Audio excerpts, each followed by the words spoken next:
జయ జయ శంకర లోక గురు భవ హర శంకర భువన గురు జయ జయ శంకర లోక గురు భవ హర శంకర భువన గురు జయ జయ శంకర లోక గురు భవ హర శంకర భువన గురు జయ జయ శంకర లోక గురు హర హర శంకర భువన గురు జయ జయ శంకర లోక గురు భవ హర శంకర భువన గురు జయ జయ శంకర లోక గురు భవ హర శంకర భువన గురు జయ జయ శంకర లోక గురు హర హర శంకర భువన గురు జయ జయ శంకర లోక గురు భవ హర శంకర భువన గురు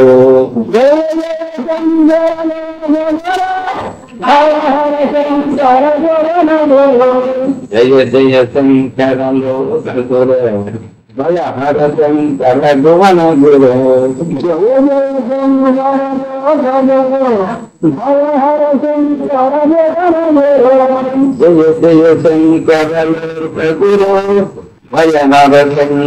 భువన గురు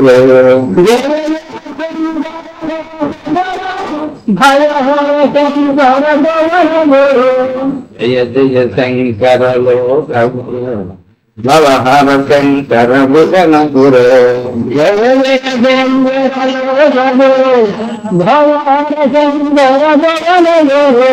జయ జయ శంకర లోక గురు భవ హర శంకర భువన గురు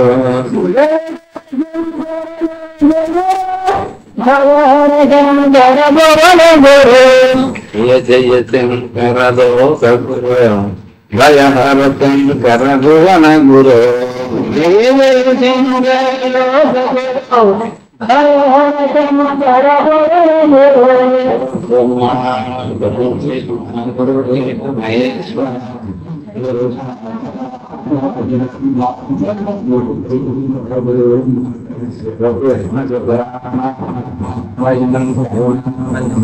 భవ హర శంకర భువన గురు జయ జయ శంకర లోక గురు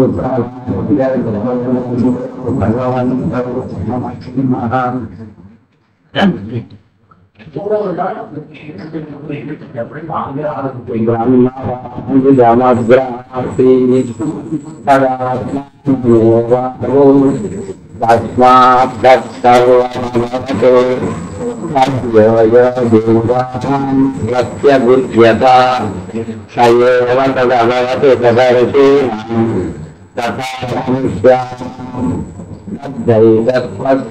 శంకర భువన గురు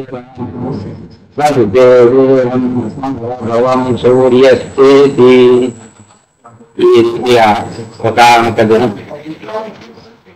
జనుల యొక్క నిజ స్వరూపాన్ని సద్గురునాథుని వల్ల తెలుసుకున్న ఆ వామదేవ మహాముని మాతృగర్భంలో బ్రహ్మ ఇదమంటున్నారు తత్సర్వమో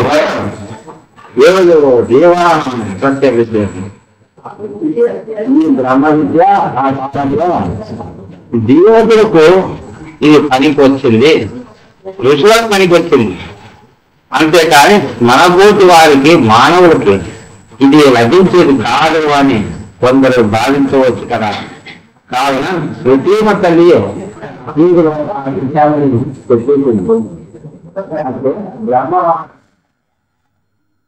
తదాత్మానం ఏవాడు. ఈ ప్రపంచము పుట్టుటకు ముందు బ్రహ్మమే ఉండింది. తదాత్మానం ఏవాడు. ఆ బ్రహ్మము తను తాను తెలుసుకుంది. తత్వ తర్మభగవత్. అప్పుడు అదే అంతా అయిపోయింది.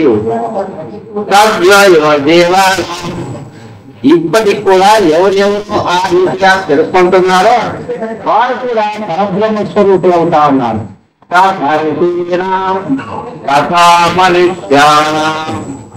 ఋషులు అంతే, మనుషులు అంతే. వారు కూడా అవస్థాశ్రయాది విచారమును గురువు దగ్గర వినడం వల్ల వారు స్వరూపమైపోతున్నారు.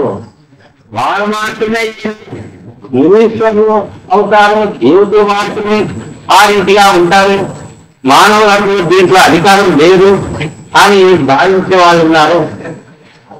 వారికి ఈ శృతి ఈ రీతిగా హెచ్చరిస్తా ఉంది.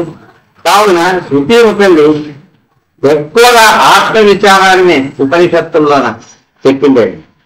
ఉపనిషది విద్య తచ్చీరీన జన్మ కర్మ జరా రోగా జనర్థకూలం నిశావతి పరమా బ్రహ్మ గమయతి అవిద్యాది సంసార కారణం అత్యంతం అవసారయతి వినాశయతి.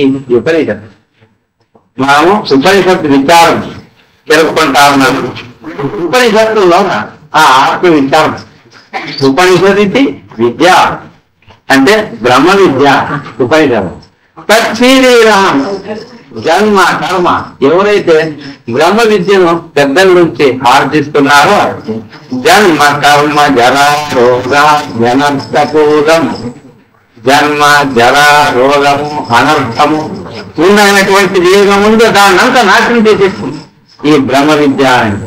కావున ఓ జనులారా, ఈ బ్రహ్మ విద్యను మీరు పరిగ్రహించండి అని ఈ రీతిగా ఋషులు చెప్పినారు.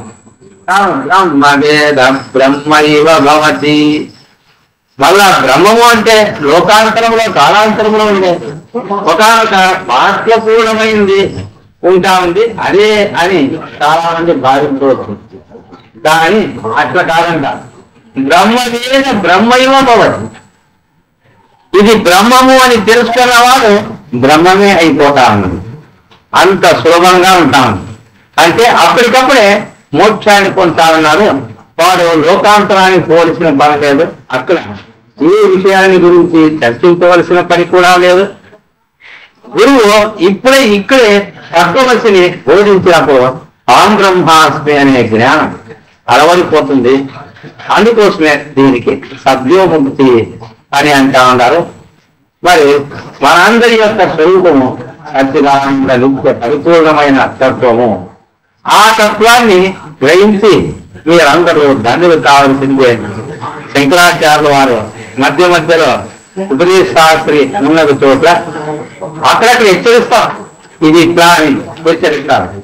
ఇది ద్వైత బుద్ధితో కూడుకొని ఉంటే మీకు ముక్తి లేదు. అద్వైత స్వరూపాన్ని అవగాహనకు తెచ్చుకుంటేనే మోక్షం అని హెచ్చరించారు శంకరాచార్యుల వారు.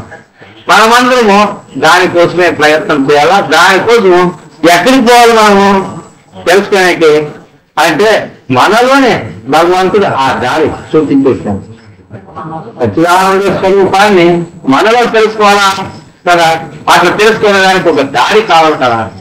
ఆ దారి ఎక్కడో ఏమో ఉంటా ఉంది అనుకోరారు, నీలోనే ఉంది. దాన్ని అవస్థాత్రయ విచార మార్గము అని అంటాం. దేవుడు ఎక్కడో లేడు, మనందరూ హృదయాల్లో ఉన్నాడు. ఇంకా అతన్ని తెలుసుకునేదానికి ఎక్కడన్నా పోవాలా ద్వారము ఎక్కడన్నా ఉంది అంటే అసలు కూడా లేదు. ఎక్కడ ఇక్కడ మన స్వరూపం అంటే పరమాత్మ ఉన్నాడు. ఆ పరమాత్మను తెలుసుకునే దాని కూడా ఇక్కడే ఉంది. ఇంకేం కావాలా, ఇంకెక్కడికి పోతావా తెలుసుకునేకి ఇక్కడ నీలోనే చూసుకోవాలి. ఏమండి మేము తర్కము న్యాయము ఉన్నది శాస్త్రాలు చదివలేదు కదా. చదువుతో పని లేదు, చదవలసిన పనే లేదు. వినల్లా అని చెప్పినాడే కానీ చదువని చెప్పింది అనకుతో. శ్రోతవ్య మంతవ్య నిధిధ్యాసితవ్య అని అందుకు చెప్పినాడు కానీ పఠితవ్య అని చెప్పిండు. పఠితవ్య అంటే పఠనం చేయండి. పఠిస్తే వస్తుంది కాదు ఈ ఆత్మతత్వ జ్ఞానం అనేది.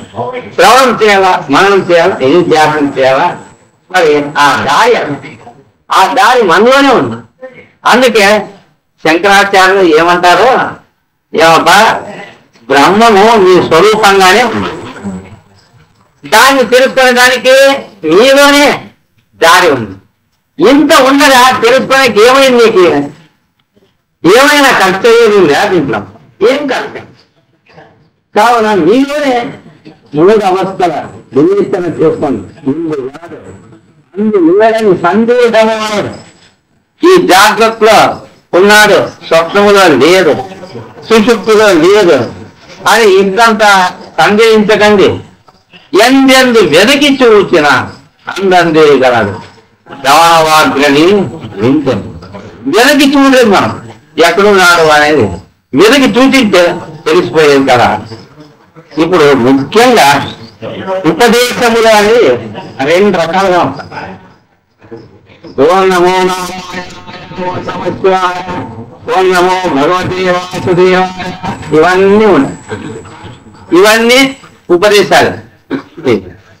అయితే ఇంకొక రకం ఉపదేశం ఉంటాం,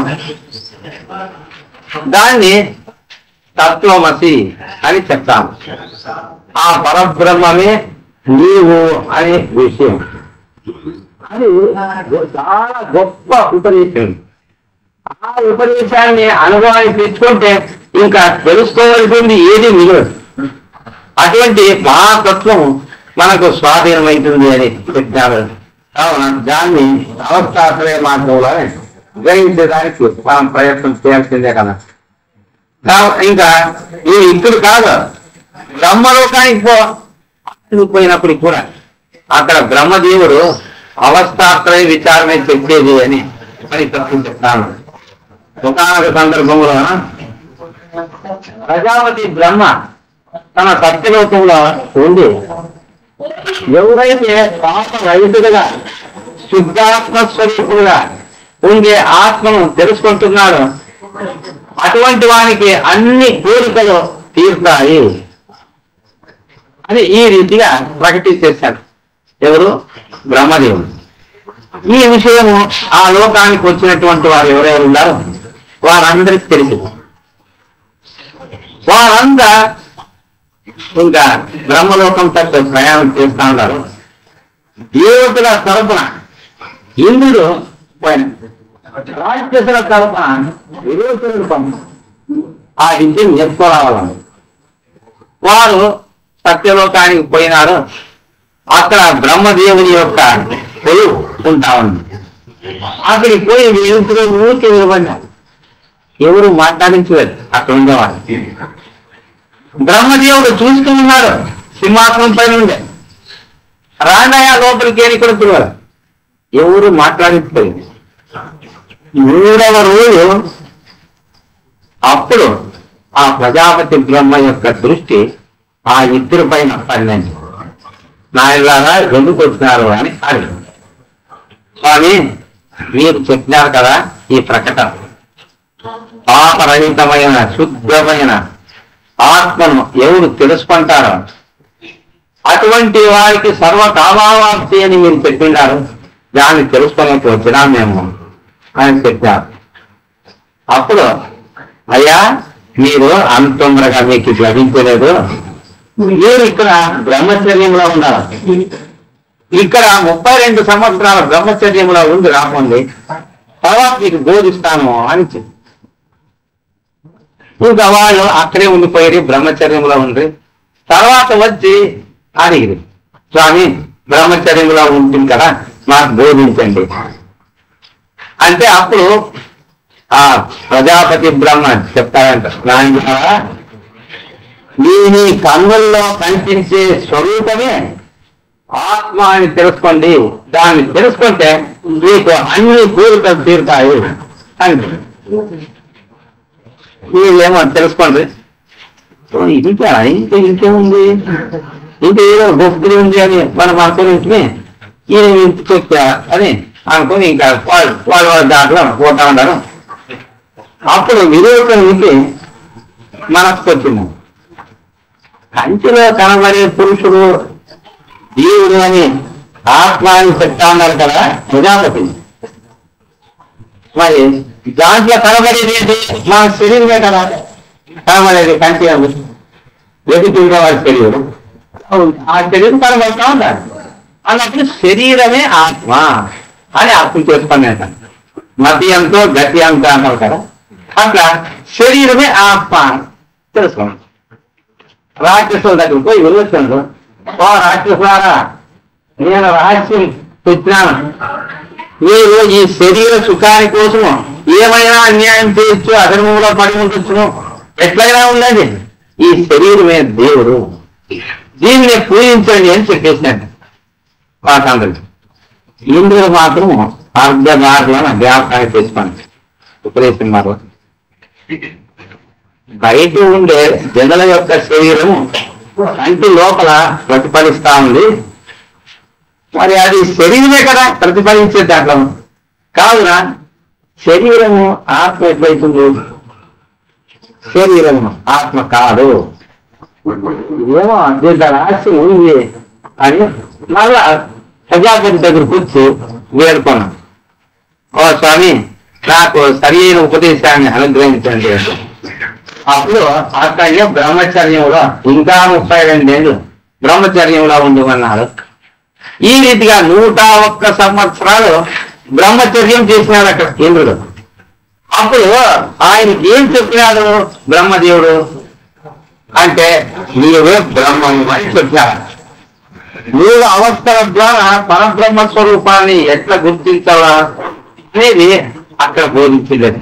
ముఖ్యమైన అంటే జాగ్రత్త, స్వప్నము, సుషుప్తి ఈ మూడింటి విచారము అక్కడ నీవు ప్రజాపతి బ్రహ్మలోకానికి పోయినప్పటికీ ఇదే తప్ప ఇంకా వేరే లేదు అని దీని నుంచి మనకు తెలుస్తుందా లేదా?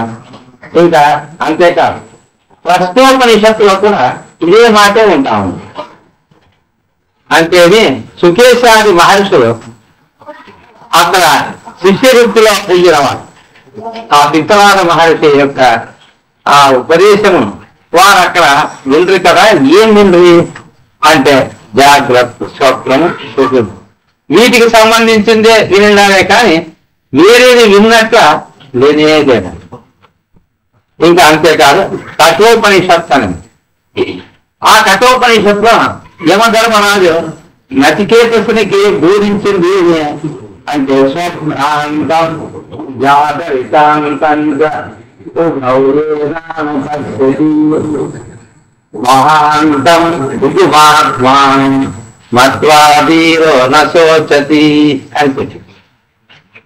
అంటే స్వప్నాంతము జాగరితాంతమైన తత్వాన్ని ఎవరైతే తన స్వరూపంగా తెలుసుకుంటూ ఉన్నాడో అటువంటి వానికి ఏ శోకం కానీ ఏ మోహం కానీ ఉండదు అని యమధర్మరాజు చెప్పినట్టు. నువ్వు యమధర్మరాజు కానీ పోయినప్పటికీ ఇదే పోతయే కానీ ఇంకా వేరే పోత లేదు. బ్రహ్మలోకానికి పోయిన ఉపదేశం అంటే ఇంతకంటే ఇంకా గొప్పది లేదు. అక్కడ కఠోపనిషత్తునందు అక్కడ నచికేతుడు ఎందుకు అట్లా చెప్తా ఉన్నాడు ఆ విషయం అని అంటా అంటే దానికి ఎంతో కష్టం ఉంది. అది మళ్ళా నేను తెలుసుకోవచ్చును. ఆయనకి బ్రహ్మోపదేశమే ఆయన అడిగింది అక్కడికి పోయినప్పుడు.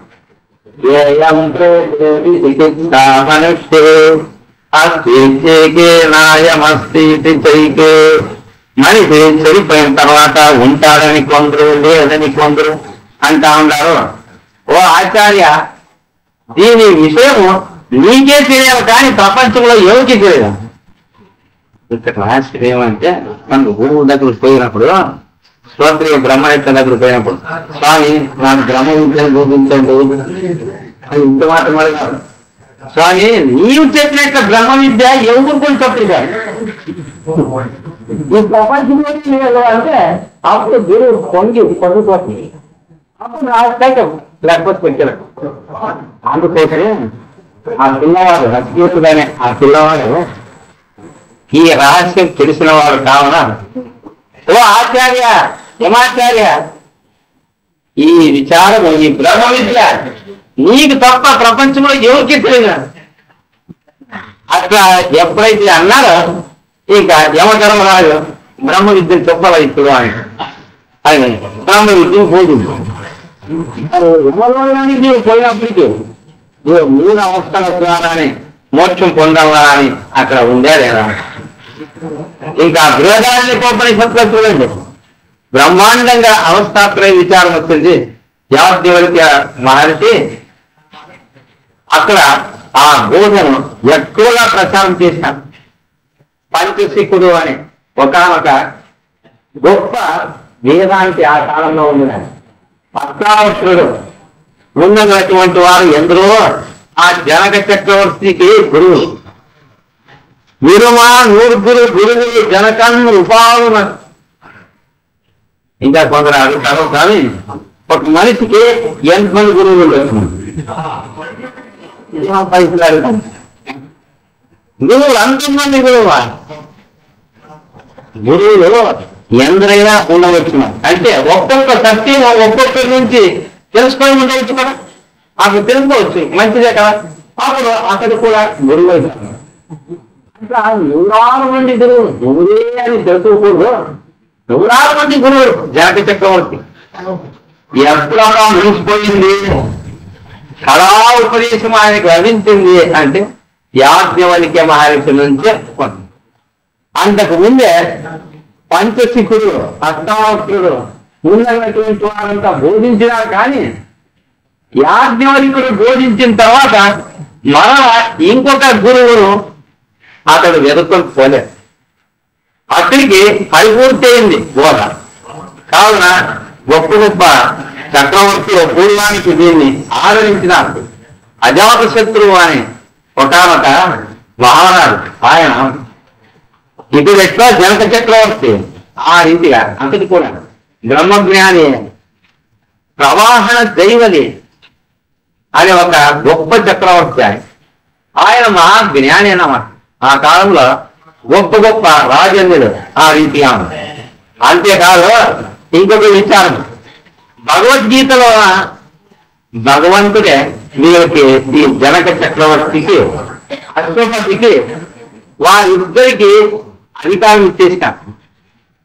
జనకాదయ అని వచ్చిందా లేదా భగవద్గీతలో?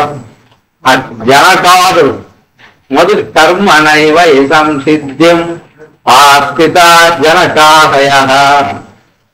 కర్మ వల్ల సిద్ధిని పొందినారు మొదటికంత, అంటే చిత్తశుద్ధిని పొంది దాని ద్వారా జ్ఞాన ప్రాప్తి పొందినారు వాళ్ళు అంటే. అటువంటి మహానుభావులు అశ్వపతి కానీ, జనకుడు కానీ, ఇంకా అజాతశత్రువు కానీ, ఇంకా ప్రవాహన దైవది అని ఒకనొక రాజర్షి, వీళ్ళంతా ఎవరు అంటే బ్రహ్మజ్ఞానులు. అటువంటి మహానుభావులు ఉంటే వారి బోధన అంటే ఏముంది అంటే ఈ అవస్థాత్రయ విచారం తప్ప దాంట్లో ఏం కనబడదు. అంత గొప్ప విచారము బృహదారణ్యోపనిషత్తులో కూడా ఉంటా ఉంది. ఇక చాంద్రోగ్యోపనిషత్తులో ఉద్దాలకుడు శ్వేతకేతు వారిద్దరి యొక్క సంవాదం ఉంది. అక్కడ కానీ తత్వమసి విచారం ఎక్కువగా ఉంది. ఇంకా బ్రహ్మ గచ్చంతి పరం విందంతి. ఈ సమస్త జనులు ప్రతి దినము సుషుప్తి యందు పరబ్రహ్మమునందు ఏకీభూతులైపోతున్నారు అని ఈ రీతిగా చాంద్రోగ్యోపనిషత్తులో సుషుప్తి యొక్క ఘనతను అక్కడ ప్రశంసించిందాక. కావున మీరు ఎక్కడైనా చూడండి ఈ విచారంలో మరి జాగ్రత్త, స్వప్నము, సుషుప్తి ఈ మూడింటిని వివేచించుకున్నట్లయితే మీరు సచ్చిదానంద స్వరూపంగా మిగిలిపోతారు. మీరు మరలా వేరు వేరు శాస్త్రాలు చదవలసిన పనేదే లేదు. మీ దగ్గర నుండి వస్తుంది, ఇంకేం కాదు. అంటే పరమాత్మ మీ స్వరూపంగా ఉన్నారు. మరి ఆ పరమాత్మను కనుక్కునే దారి కూడా మీ శరీరంలోనే పెట్టాము పరమాత్మ. ఆ దారి కూడా అదే, గమ్యం కూడా అదే. ఇంకేం కావాలి మనకి? కావున నిన్నటి దినము మీరు ఆత్మవిచారంలో కొంతవరకు అప్పుడే తెలుసుకొని ఉన్నారు. అంటే పరమాత్మ సత్తు, చిత్తు, ఇంకా ఆనంద స్వరూపి, ఆయన దుఃఖ స్వరూపి కాదు. ఆ పరమాత్మను మనం తెలుసుకుంటే ఆనందం ఉంటాం. గౌరవేంద్రియంలో అతని స్వరూపంలో మనము లీనం కావడం వల్ల ఆనందాన్ని అనుభవించేది కాదు, ఆనందమే మన స్వరూపంగా గుర్తిస్తాం కదా.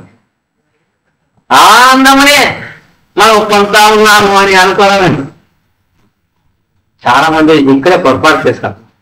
బ్రహ్మ విద్యను తెలుసుకున్నటువంటి వాడు బ్రహ్మానందాన్ని పొందుతూ ఉన్నారు అంటే వాడు బ్రహ్మానందం కాదనే కదా. బ్రహ్మానందాన్ని పొందుతా ఉన్నారు. పాతంజల యోగ సూత్రాలు ఇటువంటి వారి యోగ శాస్త్రాలు ఎన్నో ఉన్నాయి. ఆ శాస్త్రాల వారంతా ఏం చెప్తా ఉండాలప్ప అంటే పరమాత్మ యొక్క ఆనందాన్ని జీవాత్మ పొందాలా, అదే మోక్షం. పొందాలన్నప్పుడు ఆ ఆనందాన్ని ఎవరైనా ఎత్తపోవచ్చు. నువ్వు పొందినావు పని ఇంతకు ఇంకోటి ఇష్టపోతుంది. అట్లా కాదు, మన అవస్థాత్రే విచార మార్గం అట్లేదు, నీవే ఆనందం అయిపోతావు. ఆనందాన్ని పొందేది కాదు, ఆనందమే నీవై కావాలా, నీ స్వరూపమే ఆనందం అయిపోతుంది. మరి ఏ యోగ శాస్త్రంలో ఉంది చెప్పండి మరి ఈ రీతిగా. అంతేకాదు మనస్సు యొక్క విజ్ఞప్తి తీసుకోండి. మనస్సులో మనమంతా పొందినాము. మనస్సును మనం నిగ్రహిస్తేనే మోక్షము, లేకపోతే మోక్షం కావాలో అనేవాళ్ళు ఉన్నాం.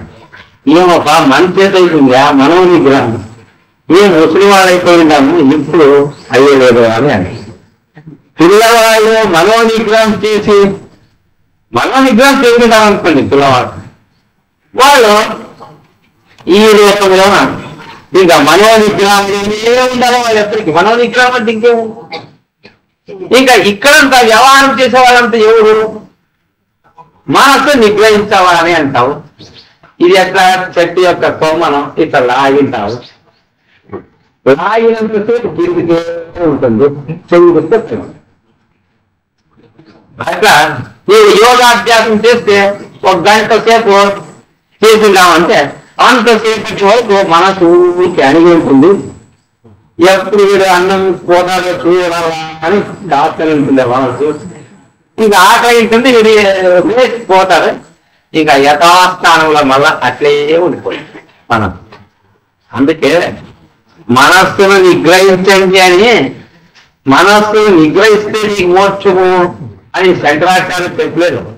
మనస్సును తీసేస్తే నీకు మోక్షము అని చెప్పింది శంకరాచార్య. అదే తీసేసాడు.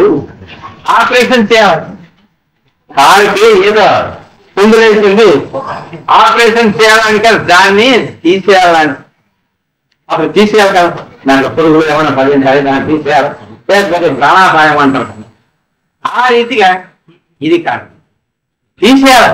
శంకరాచార్య చెప్పి మనస్సును ఇక్కడ లాగేది కాదు, ఆ మనస్సును కొంతసేపు సమాధిలో నిలిపేది కాదు. నిగ్రాసనాది స్థితి అని శంకరాచార్యుడు ఏదైనా చెప్పారు. ఆ సమాధి స్థితి యొక్క రుచి చూస్తామని ఆడిపోతావు. నీ నిద్రయే,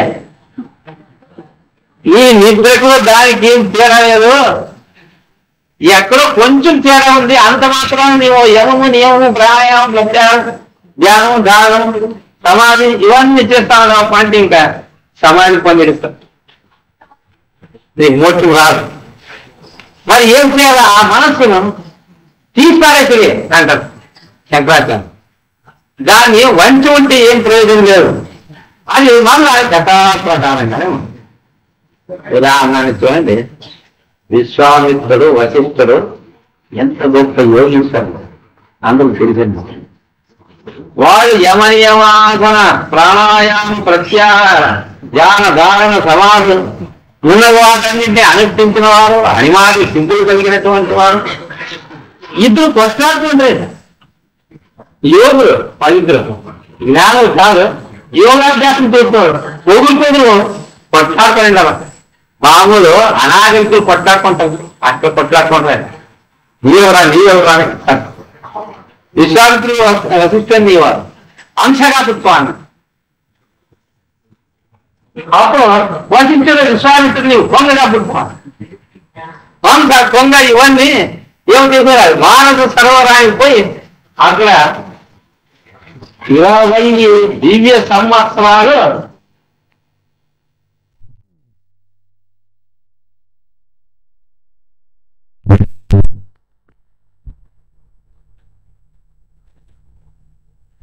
మనస్సు పెట్టాము. గురువులు వేదాంతాన్ని చెప్తుంటారు, అద్వైత వేదాంతాన్ని అంటే వినేటప్పుడే ఆత్మస్వరూపం. ఇంకా ఎక్కిపోయేదేం లేదు, వింటూ ఉన్నప్పుడే ఆత్మస్వరూపంగా వినిగిపోతా ఉన్నారు కదా. దాన్ని ఆ మనస్సు తదగ్రహం అంత పరమాత్మయ్యని మనస్సు ఎప్పుడు తెలుసుకొనిందో ఇంకా అనే దాంట్లో తాను కూడా కరిగిపోయింది. తాను లేదు, ఏది ఆ మనస్సును తీసి మారేస్తాం. అప్పుడు మనస్సు అది సిగ్గుతో అమనస్సైన పరమాత్మ కరిగిపోతా ఉంది. అటువంటి ఒకానొక గొప్ప వైశిష్ట్యం దాంట్లో అమనీభావం, అమనస్కం, దాన్ని అమనస్కం అనే ఈ అమనీభావాన్ని అమనస్కం అంట. ఇది అమనస్క మార్గం. ఇక్కడ ఏం కష్టం లేదు, యమ నియమాలని నీవు ఆచరించేది లేదు. చాలా సులభంగా ఆత్మతత్వ జ్ఞానాన్ని పొందేదానికి అవకాశం ఉంది కదా. కావున శాస్త్రాల్ని అవలోకనం చేస్తే మరి మనస్సును తీసి పారేసేదే ముఖ్యమైనటువంటిది. మరణాది రాకూడదు. మరి ఆ మనస్సు వచ్చిందంటే మరి సూక్ష్మ శరీరం వస్తుంది, ఆ దానిని అంటుకొని స్థూల శరీరం వస్తుంది. ఈ రీతిగా ఉంటుంది కదా. కావున అట్లా పెద్ద పెద్ద మహర్షులు ఎందులో ఉండినటువంటి వారు జనక చక్రవర్తి మహా జ్ఞానిగా ప్రకాశించినారు. అజాతశత్రువు, ప్రవాహన జైవరి వారి యొక్క బోధలన్నిటిని చూస్తే ఉపనిషత్తుల ఆశ్చర్యమైంది. వారు ఏ రీతిగా ఆత్మతత్వ జ్ఞానాన్ని పొందినారు అనేది ఉంటా ఉంది. అది అట్లుంది. ఆనందమే నీవైపోయి ఆనందాన్ని పొందింది కాదు. మరి ఈ అవస్థాత్రయం అనే ఈ మార్గంలోనే మహాత్ములంతా ప్రయాణం చేసినారు, మోక్షాన్ని సాధించినారు. మనం కూడా సాధించాలి. దానికి మనం ఏం చేయాలా అంటే కీలక ఉన్నాయి. వేదాంత శాస్త్రంలోన చాలా ముఖ్యమైన గురు కీలకాలు. గురువుల దగ్గర కొన్ని కీలకాలు ఉంటాయి. ఒక గురువు దగ్గర ఒక శిష్యుడు ఉండింట. గురువు ఎప్పుడైనా ఏమన్నా చెప్తా ఉంటే ఇంకేనా అంటాను, అట్లా ఇంతే అంటా ఉన్నా. మళ్ళీ ఎప్పుడైనా ఏమన్నా చెప్తే ఇంతేనే సమస్యతే ఇంతే కొన్నాకంట నాకు అన్ని వచ్చారు కానీ తెలుసు అన్ని తెలుసుకోవాలి అని. ఆ తర్వాత ఇంకా వెళ్ళిపోయిన వాడు నేను గొప్పవాడు, నేను గురువు అని అనుకున్నాను. ఇక ఒక గురువు సాగలోను కనపడింది. తర్వాత గురువుకు నమస్కారం చేయలేదు. ఏమంటాడు కానీ ఇప్పుడు నేను కూడా గురువు ఏమంటుంది అనుకుంటాను. నేను కూడా గురువే నేను శిక్షి కాబట్టి నేను కూడా గురువు గురువులు ఇంత సులభమని నాకు తెలియదు. ఏం సేవ వాగ్దత్యం వచ్చింది ఇంత ముందే తెలుసుంటే ఎంతో శిక్షణ చేసుకుంటామంటే ఇది జరిగినటువంటి చూస్తాను. అట్లా తెలుగు మోసపోతాం. ఈ ఆత్మతత్వాన్ని తెలుసుకునేది చాలా కఠినమైనది అని కాదు. వాళ్ళ దగ్గర కీలకాలు ఉన్నాయి. ఆ కీలకాలు తెలుసుకోవాలి కదా. దేనికైనా కానీ కీలకాలు. ఒక వ్యాపారం అందరూ చేస్తారు వ్యాపారం. ఒక గ్రామాల్లో ఎట్లా చూసుకుంటా అది అంతా వ్యవసాయము వ్యాపారం చేసి సాకాలు అయితే ఉన్నారు. మరి నీళ్ళు ఒక కిరాణా అంగి పెట్టినంట దీని ఆ కిరాణా అంగిట్లో ఉండే సరుకు తీసుకొని మంచి మంచి చేసుకొని తిని ఇంకా రావడం అంటే అయ్యో బ్రాహ్మణుడు వ్యాపారం చేస్తాడు, బ్రాహ్మణుడు వ్యాపారం చేయాలా వ్యవసాయం చేయాలని ఎట్లా తింటాం? ఆయనక తెలుసుంది ఎవరు ఏం చేయాలో అది చేస్తే సరే. బ్రాహ్మణుడు ఏం చేయాలప్ప అంటే వేదాలు చదువు 10 మందికి బోధించాలి. ఏంటే ఆయనకి అర్థం నేను వ్యాపారం చేస్తామంటే వ్యాపారం చేసే అధికారం ఎవరంటే వస్తుంది రాదు. దానికి కీలకాలు తెలిసిందా? వ్యాపారం అంటే ఊరికే కాదు, వ్యవసాయం కానీ అది కూడా అంటే కీలకాలు కీలకాలు చేయలేక అంటే వ్యాపారంలో నష్టం వస్తుంది. ఒక ఆయన అడిగా స్వామి మేము ఇందువల్ల మీ ఆశ్రమానికి వేదాంతానికి వచ్చేది విడిచిపెట్టాము, ఏం చేస్తాము, చాలా తక్కువ ఎన్నో పనులు ఉంటా ఉన్నాయి, అందుకే రాలేకపోతా ఉన్నాము. సరే తప్ప నేనే చూసింది నువ్వే చూసుకున్నాను అని సరే ఏం చాలా కూర్చుండేదండి నాకు ఒప్పుడుకున్నాడు కదా వాడు ఇంకా జాబ్ రాలేదు వానికి కొన్ని వ్యాపార కీలకాలు చెప్పాలని చెప్తాను వానికి అని చెప్తున్నాను ఇంకా కొన్ని తర్వాత మరి చెప్తాను పడినాను నేనేం వెతుకోలేదు ఈ కొడుకు ఏం చేస్తాను స్వామి ఏం అనుకోకండి ఇంకా నెల అయినాక ఉగాది వస్తుంది కదా చేపలు పంపించిస్తారు మీ దగ్గర ఉంటాడు పిల్లలు వాడికన్నా నేర్పండి అని తర్వాత ఎవరు తండ్రి రాలేదు కొడుకు రాలేదు ఎవరికి కావచ్చారు ఎవరికి కావాలా ఎలా కీలకాలు తెలిసి ఉండాలి ప్రతి ఒక్కరికి అంటే ఏ రాష్ట్రంలో కూడా కీలకాలు ఉండాలి ఆ కీలకాల్ని గుర్తించాలి ఆ కీలకాల్ని పూర్వానికి మానసులు తమ యొక్క ఉపనిషత్తుల్లో రాసేస్తారు ఉదాహరణకి మాండుక్య ఉపనిషత్తు ఉంది జాగరిత స్థాన ప్రజ్ఞ సప్తాంగ ఏకోనవింశతి ముఖ స్థూల వైశ్వానర ప్రథమ పాద అని జ్ఞాన ప్రాప్తి దాంట్లో చూపుతాను కీర్తు జాగరిత స్థాన కీర్తు వై ప్రజ్ఞ అంటే అవస్థకు సంబంధం అనేది అక్కడ వస్తుంది వై ప్రజ్ఞ సప్తాంగ అని ఏ అందాలు కలిగినటువంటి వాడు అంటే అవస్థ వైశాలి మనం దాని సప్తాంగ ఏకోనవింశతి ముఖ ఇవన్నీ సప్తాంగ ఇదా ఇవన్నీ ఇక్కడ కీలకాలు ఆ మంత్రాలుగానే ఉంటా ఉన్నారు ఆ కీలకాలు ప్రతి ఒక్కరు దానికోసము ఇప్పుడు ఒక విచారం తెలుసుకోవడం ఇప్పుడు మనమంతా నియోగంగా ఈ మెలకువ అనేది ఎంత వ్యాపకంగా ఉంది అనేది గమనించాలి ఎక్కడి నుంచి ఎంత అవుతుంది ఈ మెలకువ చూడండి ఈ మెలకువలోనే ఎన్నో వస్తువులు కనబడతా ఉన్నాయి అందరికీ భూమి కనబడతా ఉంది భూమి కనబడతా ఉంది జలం కనబడతా ఉంది అగ్ని వాయువు ఆకాశము ఇవన్నీ ఇక్కడ కనబడతాను ఎక్కడ చేసినా ఒక దిక్కు ఆకాశము అక్కడంతా ఆకాశం ఇదంతా భూమి అని ఇదంతా జలం అంత చూస్తా ఉన్నాం కదా ఇదంతా ఇంత జగత్తునంతా మనం చూస్తా ఉన్నాం ఎక్కడి నుంచి ప్రారంభమైంది జగత్తు ఎవరైనా కనపడినావా ఈ భూమి ఉంది ఎక్కడి నుంచి ప్రారంభమైనాక భూమి రామస్వామి అక్కడ సులువైంది భూమి చూపిస్తాను మీకు అని ఎవరైనా ఉన్నారు గొప్ప గొప్ప ఖగోళ విద్యావేత్తలు ఉన్నారు వారు కానీ భూమి ఎక్కడ ప్రారంభమైంది అని చెప్పడానికి అవుతుందా భూమి గుండ్రంగా ఉంది అని వాళ్ళు అంటా ఉన్నారు మనము అంటా ఉన్నాం ఇప్పుడు కూడా చెప్తారు గుండ్రంగా ఉండేది గ్రహాలు నక్షత్రాలు అవన్నీ గుండ్రంగా ఉంటా ఉన్నారు అని గుండ్రై ఆకారం ఉందాక గుండ్రంగా ఇట్లా ఒక కాగితం పైన నేను గుండ్రంగా ఒక సున్న చుట్టాను ఇదిగా చూడండి అంటా ఉన్నాను ఈ సున్న చుట్టా కదా ఇది ఎక్కడి నుంచి సులువైంది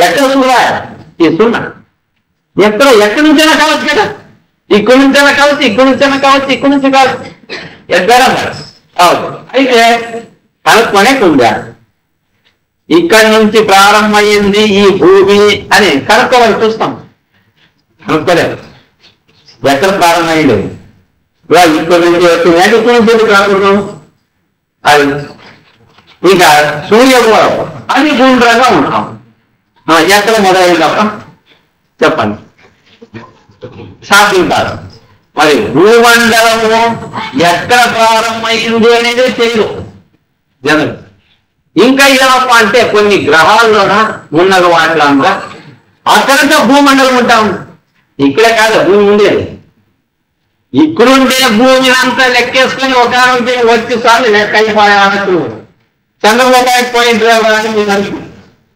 అక్కడ ఒక భూమండలం చెప్తాను కదా అమెరికా వాళ్ళు చంద్రలోకానికి పోయినారు, అక్కడ భూమండలం ఉంది.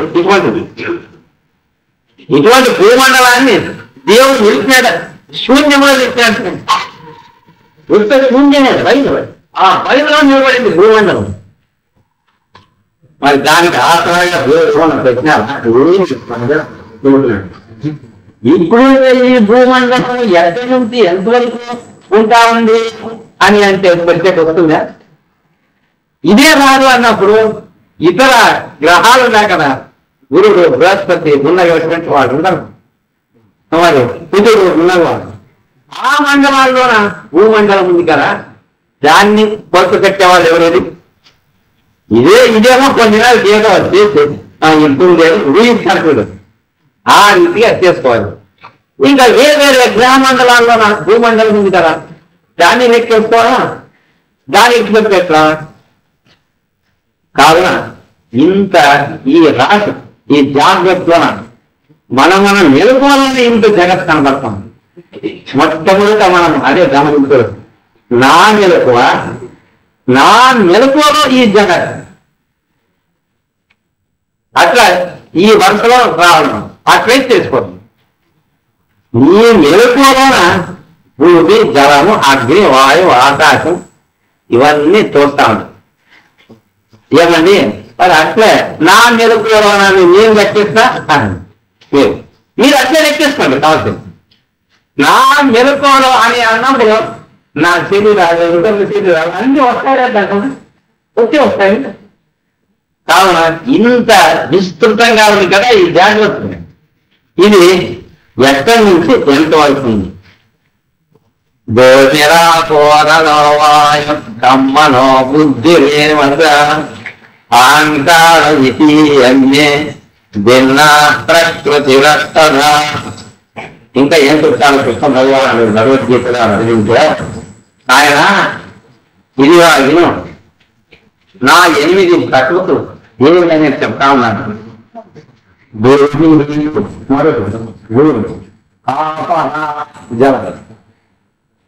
తర్వాత అగ్ని, వాయువు, ఆకాశము, మనస్సు, బుద్ధి అంటారు.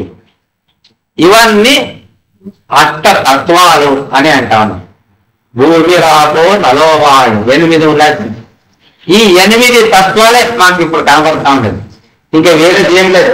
నా మెలకువలో 8 తత్వాలు, నీ మెలకువలో 8 తత్వాలు, ఇంకొక ఆయన మెలకువలో 8 తత్వాలు. ఇట్లా చూసుకొని ఎవరు నేను మేల్కొన్నాను, నా మెలకువలో చూడపై ఇది కనబడుతుంది. నీవు చూసుకో కాబట్టి కనబడు, నీ మెలకువలో ఇవన్నీ కనబడతాయి. ఇన్ని పదార్థాలు శ్రీకృష్ణ పరమాత్మకు 8 మంది భార్య రాణి ఉండినారు. అంటే రుక్మిణి, సత్యభామ మున్నగినటువంటి వారంటే వారు ఆ 8 మంది. ఆ 8 మంది ఎవరు మనలోనా అని అంటే ఇదిగా 7: భూమి, జలము, అగ్ని, వాయువు, ఆకాశం.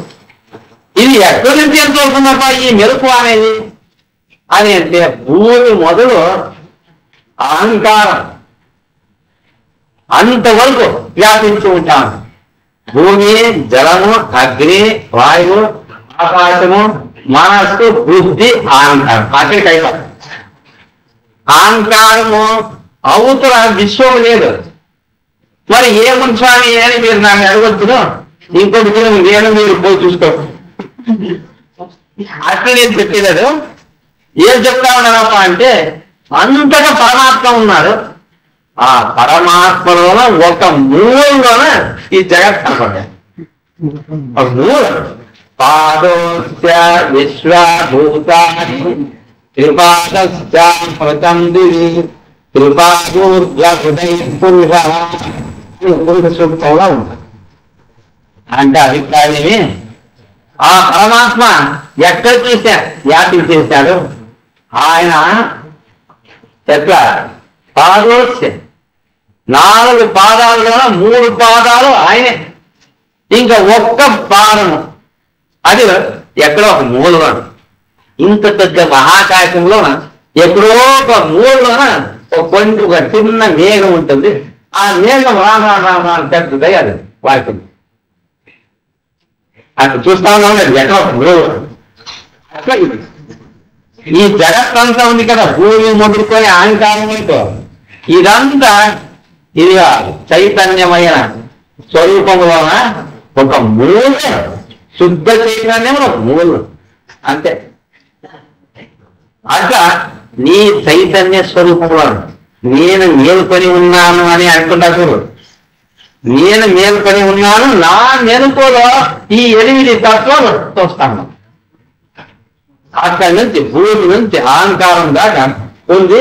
ఇక దీనికి ఆవల ఏ లేదు జగత్ ఇంతే, దీని లోపల ఇంతవరకు. అందుకే ఆ పరమాత్మ ఆ రీతిగా చెప్పినాడు, మయాతక నిజం అనుభవం.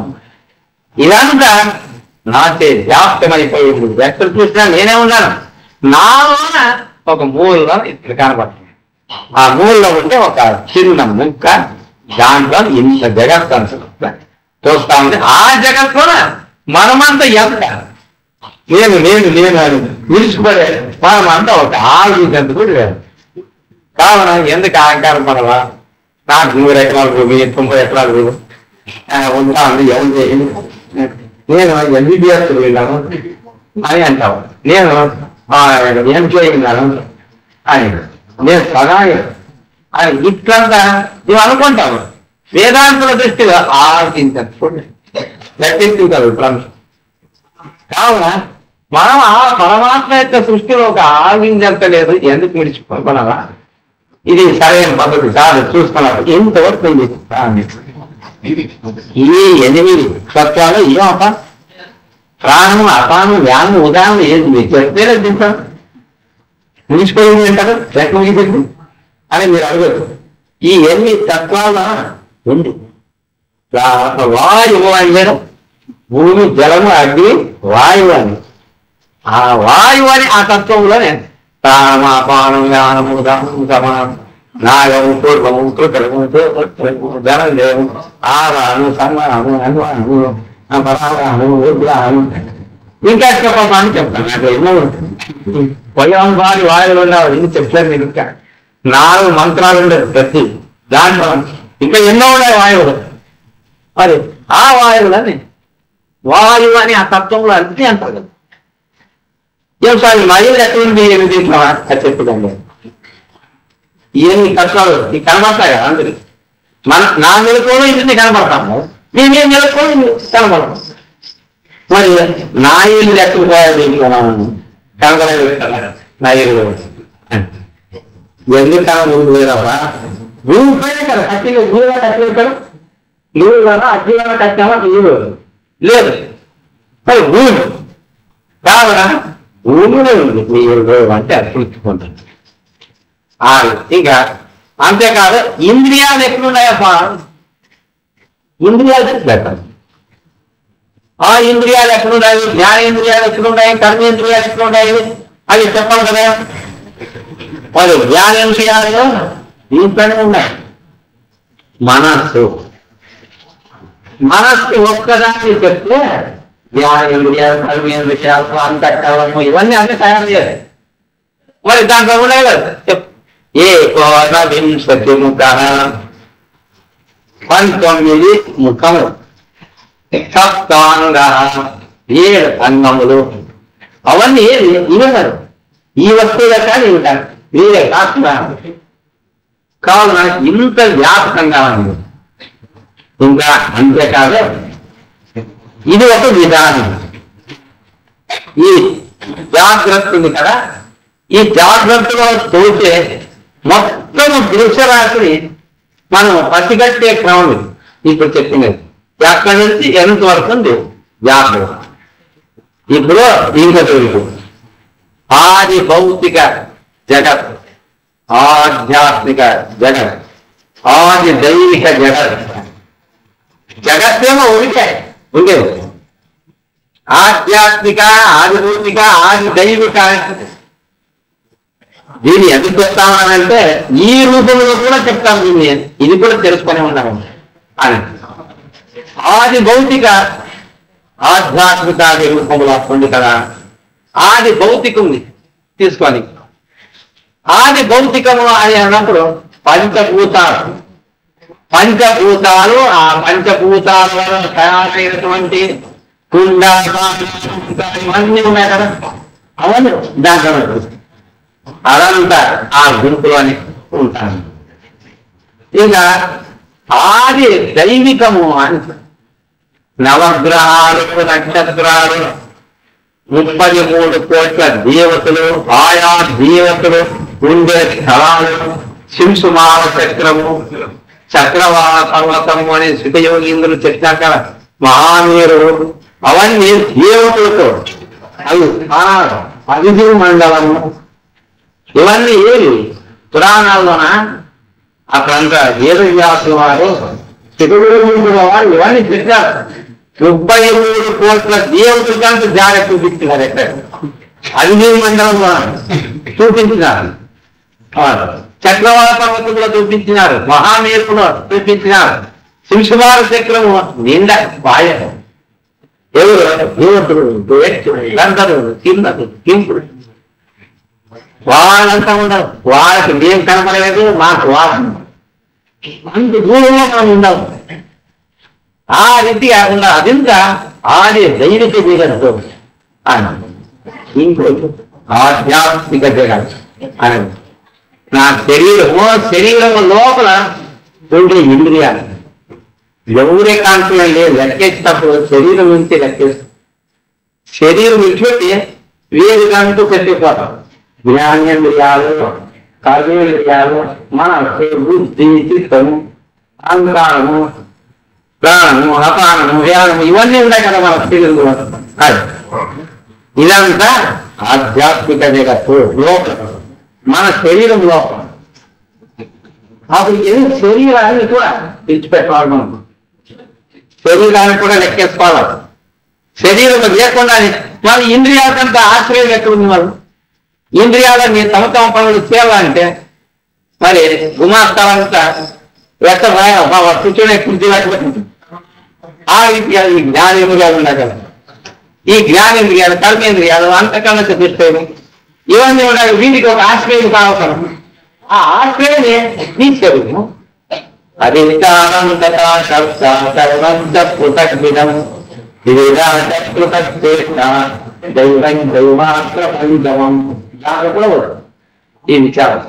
కావున ఇదంతా అక్కడికే జగత్తు ఒకటే. అది 3 రకాలుగా ఉంది. జగత్తు లోపల ఉండేది ఏదేది అన్నప్పుడు భూమి, జలము, అంటే మొత్తము ఈ జాగ్రత్త అనే దాంట్లో ఈ తత్వాన్ని అడిగి ఉంటాయి. మీరు ఆ రీతిగా 8 తత్వాలు అయినా గ్రహించ దాంట్లో అన్ని వస్తాయి. అట్లా కాకుండా మీరు 7 విధాలుగా ఉండే ఒకే జగత్తు. ఒక మనిషి ఉన్నారట, మనిషి యొక్క శిరస్సు ఒక భాగం, పొట్ట ఒకటి, కాలు చేతిలో భాగం, అక్కడికే 3 భాగాలు కాలేస్తాయి. వస్తువు ఒకటే, మనిషి శరీరం. ఆ శరీరాన్ని ఇట్లా 3 భాగాలు తెలుసుకోవడం లేదా? ఆ రీతిగా జగత్తు 3 భాగాలుగా ఉంది. ఆధ్యాత్మిక, అనుభూతిక, దీనివల్ల మనకు మొత్తము ఈ జగత్తు ఏమి అనేది బోధపడ ఇంత ఇక్కడ నుంచి ఇంత వరకు తప్ప అని ఒక లెక్క తీరకరం. ఇది ఇప్పుడు దీన్ని కొంత బాగా ఆలోచించాను.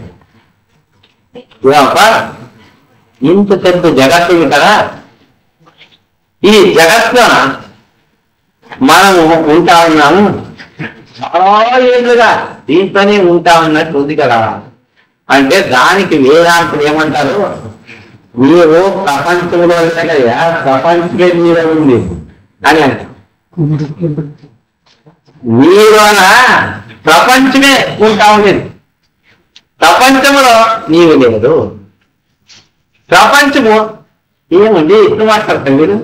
ఇంత పెద్ద ప్రపంచం నాలో ఏంటంటే నాకు అయిపోతాను అక్కడే. ఏమండి ఇప్పుడు మాట్లాడుతుంటారు మీరు? ఎత్తు తక్కువ మాట్లాడుతా ఉన్నారు. ఇంకా వృద్ధులు కూడా కాబట్టి ఎత్తు తక్కువ మాట్లాడుతుంది. ఏం కాదా చెప్తే ఇది శాస్త్రాలు చెప్తా ఉన్నారు అని వేదాంతి అంటారు. శాస్త్రాల్లో అంతా ఆ మాట రాశారు. మనమంతా చూడండి గుడిగా కూర్చుని ఉండాలి. గుడియే మనలో ఉంది. అది నిజమా ఇది నిజమా? ఈ చరాచర విశ్వం ఉంది. ఇది ఎప్పుడు పుట్టిందో ఏమో ఎవరికి తెలియదు. పుట్టింది అని అనుకున్నాం. ఎట్లా ఎప్పుడు పుట్టా అని ఫలానా ఎక్కడ పుట్టా ప్రపంచం అని ఎక్కడ అంటే దేశం అది. ఆ దేశం అనేది ముందే ఉంది కదమ్మా, ముందే చెప్పింది లేదు, వచ్చేసింది కదా. అప్పుడు మళ్ళా దాని మీద తీసుకుంటే బుద్ధుడు కూడా ఇదే యుక్తినే అనుసంధించుకునే. బుద్ధుడు రావి చెట్టు కింద కూర్చున్నారు, చల్లగా ఉండే వాతావరణం. అక్కడికి ఒక భక్తులు వచ్చిందంట, నమస్కారం చేసినంట. ఏమన్నాయో వచ్చినాడు, కానీ ఈ ప్రపంచమంతా ఎక్క పుట్టా ఎవరు దీన్నంత తయారు చేసినారు అని. అందుకే బుద్ధుడు ఏమంటారంట, నాయన ఈ ప్రపంచమంతా ఎప్పుడు పుట్టింది అని చెప్పి అధికారం మాట్లాడారు. ఎందుకంటే ప్రపంచం పుట్టాక నేను పుట్టిన అదే పుట్టింది అని మనకి ఎప్పుడు తెలుస్తుంది? మీరే చెప్పండి. ఎందులో పుట్టింది అని రాష్ట్రమైన గ్రంథాలు పుట్టింది అని. మరి ఈ ప్రపంచంలో పుట్టిన తర్వాత కదా మనం ఇప్పుడు మాట్లాడుకుంటాం లేదా వ్యక్తి, దానికి ఏం జవాబు చెప్తాను. కావున నీ ప్రశ్నే అనుపన్నాము అని బుద్ధుడు చెప్తాను. నీ ప్రశ్నే పనికి మారినటువంటిది. ఆ బుద్ధుడు చెప్పిన ఈ అంశాన్ని తీసుకుని మాధ్యమిక కారకారులైన నాగార్జునుడు దాన్ని తన యొక్క శూన్యవాదంలోన చేసుకుంటే అద్వైతులు ఆ యుక్తిని తీసుకుని పోయాయి. అద్వైతులు వచ్చి దాన్ని తీసుకుపోయారు. కావున ఇదిగా చూడు గౌడపాద కార్యక్రమంలో ఈ అంశం వస్తా ఉంది కదా, ఇది ఎక్కడిది అంటే బౌద్ధుల యుక్తిని శంకరాచార్యులు గౌడపాదులు తీసుకున్నారు అని చెప్పేవాళ్ళు కూడా ఉన్నారు. ఎవరు తీసుకుంటే మనకే కావాలి, మనకి సత్యం కావాలి. సత్యమా అసత్యమా అనేది నిశ్చయించుకుంటాం.